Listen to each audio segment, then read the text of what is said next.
It's good, yo. Your boy Mike Sears, Speak of Clout podcast, and I'm back with some more Black Sabbath content. Last time I seen y'all, we did Black Sabbath Ozzy Osbourne discography ranking. Black Sabbath is my favorite band. Had a blast doing that. Eventually, I'm gonna review each Black Sabbath album. It might not be in chronological order. Obviously, it's not because I'm doing Black Sabbath Heaven and Hell, which came out in 1980. Black Sabbath Heaven and Hell, man. The first album without Ozzy Osbourne on vocals. This has Ronnie James Dio on vocals from the Almighty Rainbow, from Elf. I'll tell you right now, Ronnie James Dio is my favorite heavy metal vocalist of all time.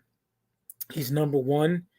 And I think Black Sabbath with Dio is just as good as Sabbath with Ozzy. I got it Ozzy by a cunt here, but Heaven and Hell and the next album, Mob Rules, The Humanizer, fucking tremendous albums, especially Heaven and Hell and Mob Rules.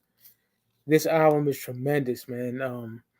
Came out in 1980. 1980 is just a fucking, probably my favorite year in heavy metal. You got this, Ozzy Osbourne, Blizzard of Oz, Ozzy coming into his own, not metal but hard rock, Van Halen, Women and Children First, AC/DC, Back in Black, Judas Priest, British Steel, Iron Maiden, self-titled.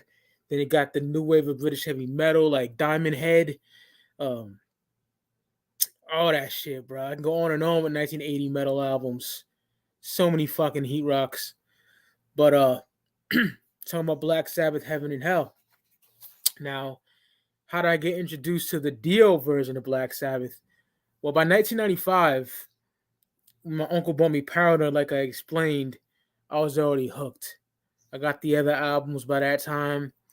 And I didn't hear of Ronnie James Dio, honestly, until 1998. Okay, I'll tell you how. There was a radio station called 94 HJY. And on Sundays, there was a disc jockey by the name of Lou Brutus. Look him up. He's pretty famous. I can't for the life of me think of the name of his metal show on Sundays, but he played a metal show where he had a block called like Mandatory Metallica. He would play like 4 Metallica songs, but he also would play shit that you wouldn't hear on daytime radio. Because like I said before, on daytime radio with Black Sabbath, all you're getting is Iron Man, Paranoid, and War Pigs. No Dio, no other Ozzy shit. That's it. So, Ronnie James Dio, first Sabbath song I ever heard was Heaven and Hell. And my mind was blown. Very different from Ozzy Osbourne Sabbath, but it had that kind of cleaner vocals, from Ozzy, and it was from Dio, and it was very fantasy based, you know what I'm saying? And I just loved it. I instantly loved it. I loved everything about it, you know what I'm saying? And I heard Heaven and Hell, and then, Lou Brutus said, that was Black Sabbath, Heaven and Hell, Ronnie James Dio on vocals. And I asked my uncle about Dio, and my uncle's like, yeah, also has a song called Rainbow in the Dark, which is Dio's solo shit off the album Holy Diver in 83. So I went to my mom and pop store called Get Back Records. I still have the card. I need to show you one day. Should have bought it out for this video. But I went to Get Back Records and I got Black Sabbath, Heaven and Hell. This is like the early 90s pressing of it, the plain silver disc. And I ended up getting rid of that copy when I got the 2008 pressing of Heaven and Hell in the jewel case. Love this album cover, by the way. The Nun Smoking. So fucking dope. But yeah. Once I got Heaven and Hell in 98, mine was blown. Like, I love Dio's vocal stylings and his lyricism and all that. Incredible, man. Instantly a fan when I got Heaven and Hell in 1998. And for those who don't know, you should know if you're a Sabbath fan, Ozzy got fired from the band in like 79, I believe, over drugs and alcohol abuse. They all were fucked up, though. Geezer had his vices. Bill Ward and Tony. You know, they were coke heads. They had problem with alcohol, all that shit. And Ozzy got fired. I think Bill Ward had to break him the news, and they said it broke his fucking heart. And for this recording of this album, Bill was fucking just, he can't remember recording the drum parts. He said he was too fucked up, you know, on the alcohol and cocaine probably. But yeah, once they got Dio in the band, and at around this time, Geezer wasn't really present during the first recording sessions of Heaven and Hell. It was Craig Gruber, I think his name is, from Rainbow. But then when Geezer came back, he's like, get rid of that. And Geezer did all the bass tracks. And Dio told a funny story when he first got into Sabbath. He told Tony, he's like, can you play some riffs? And Tony Iommi just started playing like 50 riffs, and Dio's like, yeah, I get it. You know. But yeah, man, let's get into it, man. Black Sabbath, Heaven and Hell, man. Around this time, you know, Geezer was used to writing the lyrics. Ozzy wrote some, but not all of them. Was 95% of the Sabbath with Ozzy era was all Geez. You know, Geez did all the shit. But this era, he'd have to rely on Ozzy. You know, Dio didn't have to rely on Geezer. Dio did it all himself. And man, what a fucking album, man. Also want to mention this back cover. I love that artwork. Drawing of the band. Tony, Bill Ward, Geezer, Ronnie James Dio. I love this album so much. So we're going to get into it right now. Black Sabbath, Heaven and Hell, man. Neon Nights. That opening riff from Tony Iommi is infectious, you know? So fucking good. Ronnie James Dio's, his lyrics is incredible. I just love those fantasy lyrics. You know, some Dungeons and Dragons type shit. Bill Ward's drumming on here is superb as well. Great solo from Iommi on here too. Beyond an amazing way to start off an album.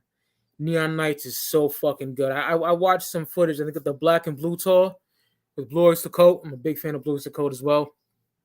And they killed live with Neon Nights.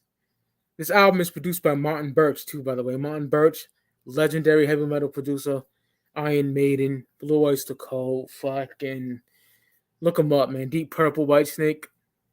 Yeah, but Neon Nights is incredible. I love it so much. What an opener.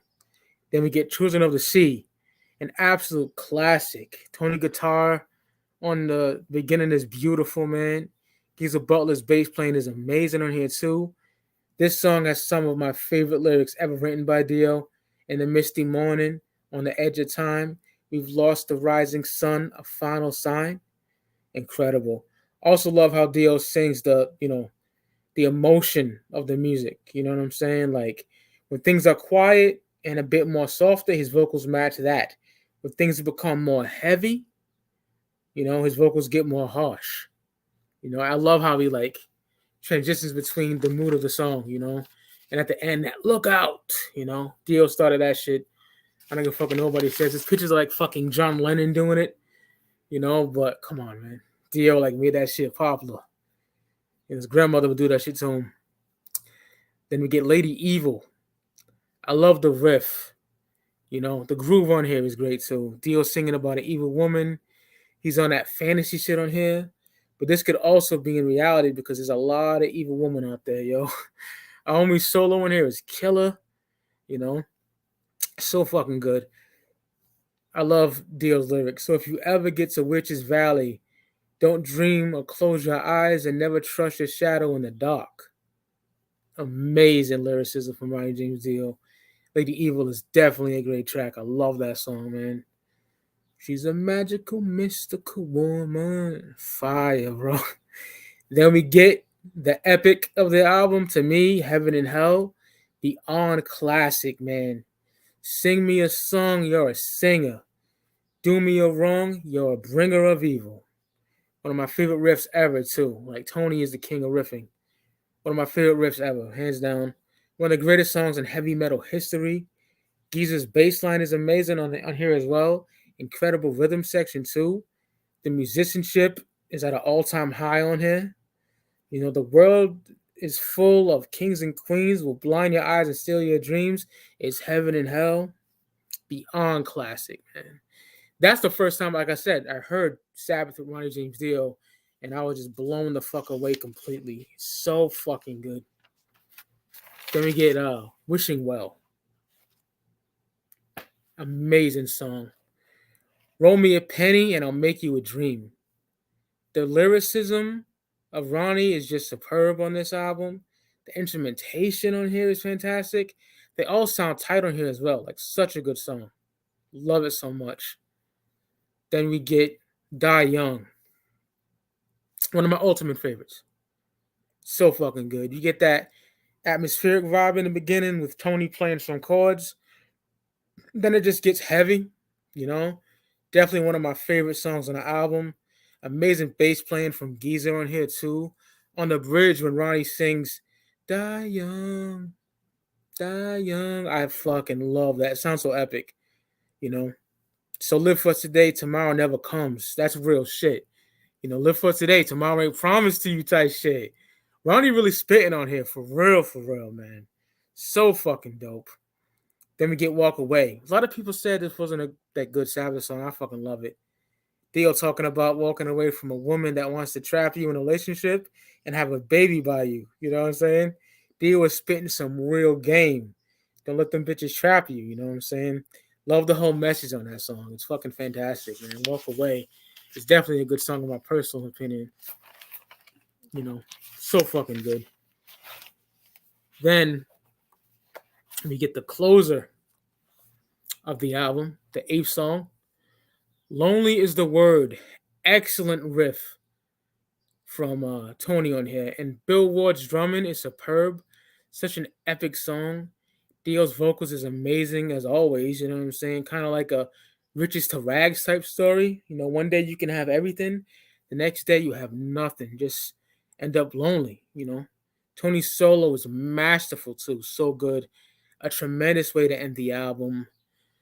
You know how we do in Speaky Clout. We rate the album by the Source, the hip hop magazine. But this is metal, but I'm still keeping it like the show. You know what I'm saying? So Heaven and Hell, if you're a metalhead, hands motherfucking down. This is 5 mics right here across the board. Easily 5 mics. My top 3 songs on Heaven and Hell. That's a hard one, man. It really is. I would say Children of the Sea, Heaven and Hell, and Neon Nights. That's my top 3 on it. You know what I'm saying? Ronnie James Dio on vocals, Tony Iommi on guitar, Bill Ward drums, Geezer Butler on bass. I believe during this tour, there he is. No, that's Geese. The camera makes it hard to point to the, you know what Bill Ward is, right? It's his name right there. There's Bill Ward. He left during the Heaven and Hell tour, and I got Vinny Appice, who would join the tour and record the next record, which is a motherfucking banger, Mob Rules. So, yeah, I think this 2021, I meant to say, set is beautiful. Get some bonus material, like live stuff. Love it so much. You know, I got it twice. Got the 2008 press, 2021. I Worship Heaven and Hell. It's probably my favorite Dio era Sabbath album. It's kind of hard because I worship Mob Rules. We'll get into that a little later. It's your boy Mike Sears. All hail Black Sabbath. Rest in peace to Ronnie James Dio, my favorite vocalist of all time. And I will see you motherfuckers on the flip side. Peace, y'all. Worship Black Sabbath. 1980 masterpiece Heaven and Hell is, y'all. Peace.